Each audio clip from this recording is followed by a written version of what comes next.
नाहीतर एजंट बघताय आपण. मला परवा एक फोन आला होता त्या नेवरी मधनं की अगोदर दीड का 2,000 रुपये नोंदणी करताना घेतले होते आणि पेट्या द्यायच्या वेळेला आणखीन 1,500 रुपये मागत होते. म्हणजे पेटी मिळाली की 1,500 रुपये. त्यानंतर भांड्याचं सामान आलं की 2,000 रुपये द्या. कुठला क्लेम मंजूर केला तर त्याच्यातले 50% रक्कम द्या. हे सगळं हे एजंट करतात हे आपण लक्षात. पण लाल बावटा काय सांगतोय?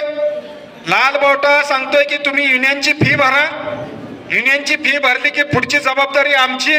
पण जर काही मिळवायचं जर असेल आणि तो संघर्ष करायचा जर असेल तर त्याच्यामध्ये सगळ्यांनी सहभागी झालं पाहिजे. ही मात्र अट सगळ्यांना आहे. त्यामुळं सगळ्या कार्यक्रमामध्ये आपण सगळ्या जणी सहभागी झालं पाहिजे. आपण सुद्धा या ठिकाणी अनेक योजना मिळवून दिलेल्या आहेत. मगाशी एका कामगाराचं उदाहरण सांगितलं. तुम्ही किती ऐकलं का नाही मला माहित नाही, तुम्हाला पण सगळ्यांना माहिती आहे ते. खर तर त्या कामगाराचा पाय गेला होता. मला वाटतं शुगर पेशंट होता, पाय गेला होता. पण स्पेशल केस म्हणून